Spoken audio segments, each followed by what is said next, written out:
తాకట్లో ఉన్న మీ బంగారాన్ని విడిపించి ఆ రోజు ఆన్లైన్ రేటుకి కొంటాం. Sharma gold company. వాగర్థావివ సంపృక్తౌ వాగర్థ ప్రతిపత్తయే జగతః పితరౌ వందే పార్వతీ పరమేశ్వరౌ. ఆదిత్యాయ చ సోమాయ మంగళాయ బుధాయ చ గురుశుక్రశనిభ్యశ్చ రాహవే కేతవే నమః. శృంగేరి జగద్గురు పీఠాధిపతులకి, కంచి పీఠాధిపతులకి నమస్కారములు తెలియజేసుకుంటూ కార్యక్రమాన్ని ప్రారంభిద్దాం. వీక్షించేటువంటి సుమన్ టీవీ ప్రేక్షకులకి ఈ పరాభవనామ సంవత్సరంలో ఎలా ఉండబోతుంది, ముఖ్యంగా విద్యార్థులకి, ఉద్యోగస్తులకి, కళాకారులకి, సినీ రంగంలో ఉన్నటువంటి వాళ్ళకి, అన్నిటికంటే ముఖ్యంగా రైతులకి, అలాగే ప్రైవేటు కేంద్ర రాష్ట్ర ప్రభుత్వ ఉద్యోగాల్లో పనిచేసేటువంటి వాళ్ళకి, ఇలా అన్ని రంగాలలో ఉన్నటువంటి వాళ్ళకి ఏ విధంగా ఉండబోతుంది, రాజకీయ రంగంలో ఉన్నటువంటి వాళ్ళకి ఎటువంటి సంబంధించినటువంటి సమస్యలు ఎదుర్కోవాలి, ఏ సమయంలో బాగుంటుంది, అలాగే ఏ సమయంలో మనం కొత్త పనులు ప్రారంభించుకోవచ్చు, గురుబలం ఉందా లేదా, ఇలా అనేక విషయాల గురించి క్లుప్తంగా తెలియజేసుకునే ప్రయత్నం చేస్తాను. అంతేకాకుండా ముఖ్యంగా వివిధ రాశుల్లో జన్మించినటువంటి స్త్రీలకి ఏ విధంగా ఉండబోతుంది అనే విషయాలతో పాటు చర్చిస్తూ ఈ సంవత్సరం అపజయాల నుంచి జయం కలగడానికి, గత సంవత్సరం కంటే ఈసారి సంవత్సరం జీవితం మెరుగ్గా ఉండడానికి ఎటువంటి చిన్నపాటి పరిహారాలు చేసుకోవచ్చు అనేటువంటి విషయాల గురించి అన్నీ కూడాను కూలంకషంగా చర్చించుకునే ప్రయత్నం చేస్తాను. ఇక ఆలస్యం చేయకుండా వివరాల్లోకి వెళ్ళిపోదామా.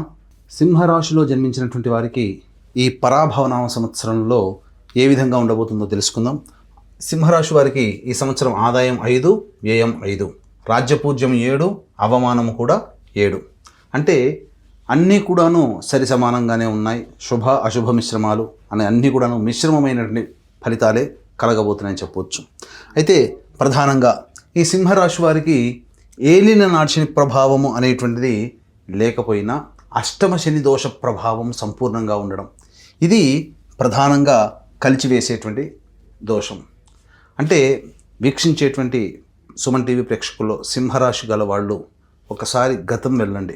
ఒక 20 సంవత్సరాల కిందటి జీవితానికి, 2006, 2007లో ఎలాంటి పరిస్థితులు ఎదుర్కొన్నారో, మళ్ళీ కూడా అలాంటి ఇబ్బందికర పరిస్థితులు అష్టమ శని ప్రభావం వలన ఈ సంవత్సరం అంతా కూడా సింహరాశి వారు పొందేటువంటి అవకాశము గోచరమవుతుంది.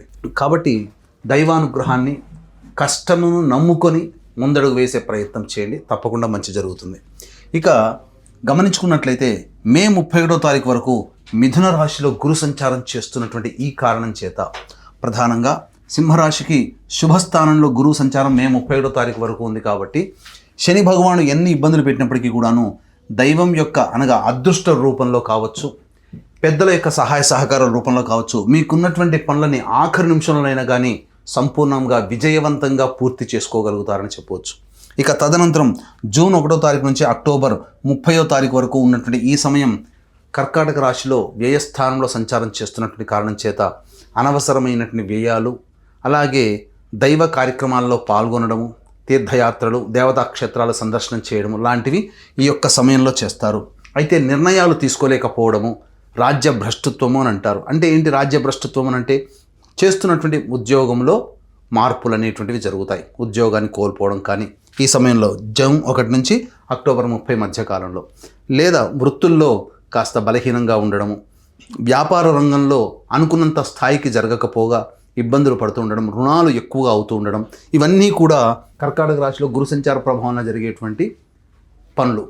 ఇక అక్టోబర్ 31వ తారీఖు నుంచి జనవరి 24వ తారీఖు వరకు రాశిలోనే గురు సంచార ప్రభావం, ఇది ప్రధానంగా కొన్ని ఇబ్బందికర పరిస్థితులు అనేటువంటివి వస్తాయి. వెయిట్ పెరగడం కానీ, తీపి పదార్థాల యందు ఆసక్తి ఎక్కువగా పెరగడం కానీ జరుగుతుంది ఆరోగ్యపరంగా చూసుకున్నట్లయితే. ఇక విధానాల పరంగా చేసేటువంటి ప్రతి పనులలో కనుక చూసుకున్నట్లయితే అనుకున్న ప్రతి పని కూడాను అదృష్టము లేకపోవడం వల్ల అన్నీ నోటిదాకా వచ్చి వెనక్కి వెళ్ళిపోతుంటాయి. ఈ రకమైనటువంటి పరిస్థితులు సింహరాశిలోనే గురు సంచార ప్రభావం జరుగుతున్నటువంటి కారణం చేత జరుగుతుంది. ఏ తర్వాత చెప్పొచ్చేదంటే ఇంకా జనవరి 24 నుంచి ఉగాది వరకు కర్కాటక రాశిలో సంచారం చేస్తూ వక్రీకరించి ఉంటాడు. కాబట్టి ఈ జనవరి 24 నుంచి ఉగాది వరకు ఉండేటువంటి సమయం చాలా అనుకూలంగా ఉంటుంది. ఏతావాత చెప్పొచ్చేది ఏమిటంటే మే 31వ తారీఖు వరకు అనుకూలము, మళ్ళీ జనవరి 24 నుంచి ఉగాది వరకు కూడా అనుకూలం. చూసుకున్నట్లయితే మొత్తం 5 నెలలు అనుకూలంగా ఉంటుంది, 7 నెలలు అనుకూలంగా ఉండదు. అంటే జూన్ నుంచి మొదలుకొని జనవరి వరకు, June, July, August, September, October, November, December, జనవరి, దాదాపుగా 7.5 నెలల పాటు అనుకూలముగా ఉండదు. కాబట్టి ఈ సమయంలో ఏం చేయాలి? ముఖ్యంగా విదేశీయానం, విదేశీ విద్య కోసమే ప్రయత్నించేటువంటి విద్యార్థులు ఉంటారు కదా, ఈ సమయంలో అక్టోబర్ 31 నుంచి ప్రధానంగా ఈ జనవరి 24వ తారీఖు వరకు ఉన్నటువంటి సమయం ఉంది కదా, ఆ సమయంలో మీ యొక్క కళను సాకారం చేసుకుంటారు.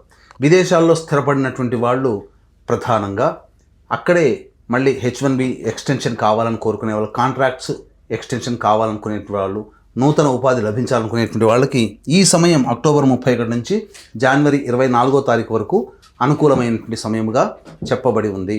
ఇక గమనించుకున్నట్లయితే ప్రధానంగా రాహు కూడా ఈ సంబంధించి సింహరాశి వారికి డిసెంబర్ 5వ తారీఖు వరకు సప్తమ స్థానంలో సంచారం చేస్తున్నటువంటి కారణం చేత డిసెంబర్ 5 వరకు ఉన్నటువంటి సమయం అనుకూలంగా రాహుగ్రహ ప్రభావం లేదు, అలాగే శని యొక్క ప్రభావం కూడా అనుకూలంగా లేదు. కొద్దో గొప్ప గురువు కొంతకాలం అనుకూలిస్తాడు. గురువు కూడా జూన్ 1వ తారీఖు నుంచి అనుకూలంగా లేని కారణం, ఈ కారణం చేత జూన్ 1వ తారీఖు నుంచి డిసెంబర్ 5వ తారీఖు వరకు ఏ గ్రహ ప్రభావం అనుకూలంగా లేని కారణం చేత కొన్ని కష్ట నష్టాలు అనేటువంటివి ఎదుర్కోక తప్పదు. సిద్ధంగా ఉండండి. పరిస్థితులకి భయపడి మీరు వెనకడుగు వేయకండి, ఆత్మవిశ్వాసంతో ముందడుగు వేయండి. ఎన్ని గ్రహాలున్నా మీ సంకల్పమే మిమ్మల్ని విజయ పథంలో నడిపిస్తుంది. దైవానుగ్రహం మీకు అదృష్ట రూపంలో మీ వెన్నంటే ఉంటుంది. కాబట్టి దైవానుగ్రహం, గ్రహానుగ్రహం కోసం మీరు పాటుపడండి, మీ పని మీరు చేసుకోండి. ఇక మిమ్మల్ని ఎవ్వరూ కూడాను ఓడించే వాళ్ళు ఉండరు. ఇక రాహువు డిసెంబర్ 5 నుంచి శుభస్థానంలో వస్తున్నటువంటి కారణం చేత మంచి శుభ ఫలితాలని పొందుతారు. కనీసము కొంత చెడు శాతము తగ్గుతుంది. మీరు చేసే ప్రయత్నంలో ఆశావహ దృక్పథం అనేటువంటిది మీకు కలుగుతుంది. పరిస్థితులన్నీ కూడాను మెల్లమెల్లగా అనుకూలించడం డిసెంబర్ 5 తర్వాత మీరు గమనించవచ్చు. ఇక కేతువు జన్మరాశిలోనే సంచారం చేస్తూ ఉంటాడు డిసెంబర్ 5 వరకు. ఈ కారణం చేత పలు నిర్ణయాలు వివాదాస్పదంగా ఉంటాయి. ఆ నిర్ణయాలన్నీ జరిగిన తర్వాత ఇలా ఆలోచించాను, ఇలా చేసుంటే బాగుండేది కదా అనే ఆలోచనలు ఉంటాయి. కాబట్టి నిర్ణయ శక్తి లోపం ఉంటుంది. కాబట్టి పెద్దవాళ్ళ యొక్క సలహాలు, సూచనలు పాటించడం చాలా మంచిది. ఇక డిసెంబర్ 5 తర్వాత కేతు అనుకూలంగా లేని కారణం చేత ప్రతి ప్రయత్నంలో ఆటంకాలు అనేటువంటివి ఉంటాయి. ఎందుకంటే రాహు, కేతు ఎప్పుడు కూడాను ఒకే రకమైన ఫలితాలను ఇవ్వరండి. ఒకడు శుభాన్ని ఇస్తే ఇంకోళ్ళు అశుభం, ఇలా. ఎందుకంటే స్థానాలు మారుతూ ఉంటుంటాయి కదా. కాబట్టి ఈ కేతు యొక్క అనుగ్రహం కోసం మీరు ప్రధానంగా గణపతి ఆరాధన చేసుకోవడం చాలా మంచిది. ఇక ఏ తర్వాత చెప్పొచ్చేది ఏంటంటే మనకు ప్రధానంగా గమనించుకున్నట్లయితే చాలామందికి ఉండేటువంటిది ఉద్యోగ సంబంధం. నిరుద్యోగస్తులకి ఉద్యోగం ఎప్పుడు లభిస్తుంది, అలాగే ఆల్రెడీ ఉద్యోగం చేస్తున్న వాళ్ళకి ప్రమోషను, ప్రభుత్వ పరంగా ఉన్నటువంటి వాళ్ళకి కాంట్రాక్ట్స్ మళ్ళీ ఏమైనా కొత్తవి వస్తాయా, లేదా బిల్స్ శాంక్షన్ అవుతాయా, లేదా ఉన్న ఉద్యోగంలో నుంచి కాకుండా వేరే సంస్థల్లో మంచి ఉద్యోగం ఎప్పుడు ప్రయత్నం చేయాలి, ఏ సమయం అనుకూలంగా ఉంటుందని తెలియజేసుకోవచ్చు. 18 అక్టోబర్ నుంచి 16 నవంబర్ ఈ సంవత్సరం మధ్యకాలము, అలాగే వచ్చే సంవత్సరం 14 జనవరి నుంచి 12 ఫిబ్రవరి మధ్య ఉన్నటువంటి ఆ కాలము, అలాగే ఇక్కడ ప్రధానంగా 15 మే నుంచి 16 జూలై వరకు ఉన్నటువంటి ఈ కాలము సింహరాశిలో జన్మించినటువంటి వాళ్ళకి చాలా అనుకూలంగా ఉంటుంది. కాంట్రాక్ట్స్, గవర్నమెంట్ కాంట్రాక్ట్స్ కూడా బిల్స్ శాంక్షన్ అయ్యే సమయం ఈ సమయంలో అవుతుంది. కొత్త కాంట్రాక్ట్స్ కూడా మీరు పెంపొందించుకుంటారు. కాబట్టి సింహరాశి వారికి అంత సామాన్యంగానే గడిచిపోతుంది తప్ప గొప్పగా అనుకున్నంతగా ఉండదు. గత సంవత్సరం లాగానే ఈ సంవత్సరం కూడా అదేవిధంగా దైవానుగ్రహంతో ముందుకు పోవాల్సినటువంటి పరిస్థితిని సూచించబడుతుంది. కాబట్టి ఈ సింహరాశితో పాటుగా 12 రాశుల వారికి కూడా మన జీవితంలో ఏది జరగాలన్నా ఈ సంవత్సరం నవగ్రహాల యొక్క అనుగ్రహం వల్లనే కలుగుతాయి. కాబట్టి మంచి చెడు ఏదైనా నవగ్రహాల యొక్క అనుగ్రహం మీదనే ఆధారపడి ఉంటుంది. ఇట్టి నవగ్రహాల యొక్క అనుగ్రహం అందరికీ అందించాలనే సదుద్దేశంతో మన పీఠమాధ్వర్యంలో ఏప్రిల్ 1వ తారీఖు రోజున చైత్ర పౌర్ణమి సందర్భంగా సాయంకాలం 6 గంటలకి అత్యంత శుభ ఫలితాలు అతి శీఘ్రంగా ఇచ్చే నక్షత్రాల్లో ఒకటైనటువంటి హస్త నక్షత్రం రోజున నవగ్రహ పాశుపత మంత్రహోమము, మృత్యుంజయ హోమం ఆరోగ్యం కోసం, సర్వకార్య జయసిద్ధికి సుదర్శన హోమము, అలాగే విద్య, దాంపత్య, ఉద్యోగ, ఆర్థికాభివృద్ధికి, వివాహ ప్రాప్తికి లక్ష్మీ హోమము మరియు సర్వ దోష నివారణకి సంబంధించి రుద్రహోమం లాంటివి జరిపించి శక్తిపాదం చేసినటువంటి కరుంగలి మాల ఇవ్వడం జరుగుతుంది. కాబట్టి ఇట్టి సర్వదోష నివారణ పూజల హోమాల్లో గోత్రనామాలు నమోదు చేసుకోదలిచిన వాళ్ళు 1వ తారీఖు మధ్యాహ్నం 3 గంటల లోపల మీరు నమోదు చేసుకోవచ్చు. ఇక గమనించుకున్నట్లయితే ఈ సింహరాశిలో జన్మించినటువంటి వారికి అష్టమ శనితో పాటుగా అష్టమంలోనే కుజ సంచార ప్రభావం 2 ఏప్రిల్ నుంచి 10 మే వరకు జరుగుతుంది. ఇక మనం గమనించుకున్నట్లయితే గురువు అనుగ్రహం మే 31వ తారీఖు ఉన్నప్పటికీ కూడాను శని కుజుల యొక్క ప్రభావం అనుకూలంగా లేని కారణం చేత ఆరోగ్యపరంగా జాగ్రత్తలు పాటించాలి. శస్త్రచికిత్సలు జరిగేటువంటి అవకాశం, వాహన ప్రమాదాలు జరిగేటువంటి అవకాశం ఉంటుంది. ముఖ్యంగా గృహంలో చోర భయం, గృహంలో సంబంధించి ఏదైనా విలువైన వస్తువులు పోగొట్టుకునే అవకాశం ఉంటుంది. ఉద్యోగ సంబంధంగా చాలా జాగ్రత్తలు పాటించాల్సినటువంటిది. 11 మే నుంచి 19 జూన్ వరకు ఉన్నటువంటి సమయం వివాదాలకి కేంద్ర బిందువుగా ఉంటుంది. చేయని పని నేరానికి శిక్షలు పడాల్సినటువంటి పరిస్థితి. అలాగే కోర్టులకు సంబంధించినటువంటిది, న్యాయ సంబంధమైనటువంటి ఆస్తి తగాదాలన్నీ చర్చకు వస్తాయని చెప్పొచ్చు. ఇక 20 జూన్ నుంచి 1 ఆగస్టు వరకు ఉన్నటువంటి సమయం ప్రధానంగా దుందుడుకు స్వభావంతో నిర్ణయాలు తీసుకోవడం వల్ల కొంత విభేదాలు ఎదుటి వాళ్ళ ద్వారా మీరు పొందేటువంటి అవకాశం ఉంటుంది. కాబట్టి సంతోషంగానే ఉంటారు. సంతోషంగా ఉంటేనే కదా ఎదుటి వాళ్ళని తక్కువగా చూడడం. కాబట్టి ఎదుటి వాళ్ళని కూడా గౌరవించే స్థాయికి మీరు కనుక మీ మనస్సు ఉన్నట్లయితే ఆ సంబంధించి 20 జూన్ నుంచి 1 ఆగస్టు మధ్య కాలంలో వచ్చేటువంటి సమస్యల నుంచి బయటపడవచ్చు. 1 ఆగస్టు నుంచి 17 సెప్టెంబర్ మధ్య ఉన్నటువంటి కాలం అన్ని విధాలుగా అనుకూలంగా ఉంటుంది. మీరు చేపట్టేటువంటి ప్రతి పనులలో కూడా మిగతా గ్రహాల అనుగ్రహం లేకపోయినప్పటికీ కుజగ్రహ ప్రభావం వలన పనులని సాకారం చేసుకుంటారు. ధైర్యంతో ముందడుగు వేయడానికి ఆ యొక్క కుజుడు అనుకూలంగా ఉండేటువంటి సమయం అని చెప్పవచ్చు. 18 సెప్టెంబర్ నుంచి 11 నవంబర్ వరకు ఉన్నటువంటి సమయము చాలా విపత్కరమైనటువంటి పరిస్థితి ఎదుర్కోవాల్సి వస్తుంది. ఇంట్లో కంటే బయట ఎక్కువగా జీవించాల్సి రావడం, గృహానికి సంబంధించి గృహంలో ఉండేటువంటి వ్యక్తులతో దూరంగా ఉండాల్సినటువంటి పరిస్థితి రావడము, ఎంత శ్రమ చేసినా ఫలితాన్ని పొందలేకపోవడం అనేటువంటిది జరుగుతుంది. వాహన ప్రమాదాలు చోటు చేసుకునే అవకాశము, వాహనాలు పోగొట్టుకునే అవకాశము, గృహము పోగొట్టుకునే అవకాశం కూడా గోచరమవుతుంది. ఇక 12 నవంబర్ నుంచి 8 మార్చి వరకు కుజ స్తంభనం ఉండేటువంటి సమయం. ఈ సమయంలో రాశిలోనే సంబంధించి కుజుని యొక్క స్థితిగతి ఉండడము, మళ్ళీ సంబంధించి గురువు కూడా ఆ సమయంలో అనుకూలంగా ఉండడము, రాహు కూడా అనుకూలంగా ఉన్నటువంటి ఈ కారణం చేత చేపట్టినటువంటి ప్రతి పనులలో ఎక్కువ గ్రహాలు శుభంగా యోగించేటువంటి స్థితి ఉన్నటువంటి కారణం చేత అన్ని విధాలుగా యోగదాయకంగా ఉంటుందని చెప్పవచ్చు. ఇక ఏతావాత ఈ యొక్క సింహరాశిలో జన్మించినటువంటి విద్యార్థులకి బాగా కష్టపడితే తప్ప ఫలితాలు పొందలేనటువంటి పరిస్థితి, జ్ఞాపక శక్తి తక్కువగా ఉండడము, విద్య కంటే కూడా ఇతర వ్యవహారాల్లో వ్యాపకం ఎక్కువగా ఉండడము, అన్ని విధాలుగా కొంత చెడు స్నేహాల ప్రభావం ఇబ్బందులు ఎదుగుతాయి. కాబట్టి సింహరాశిలో జన్మించినటువంటి పిల్లల పట్ల తల్లిదండ్రులు జాగ్రత్తలు పాటించాల్సినటువంటి పరిస్థితి.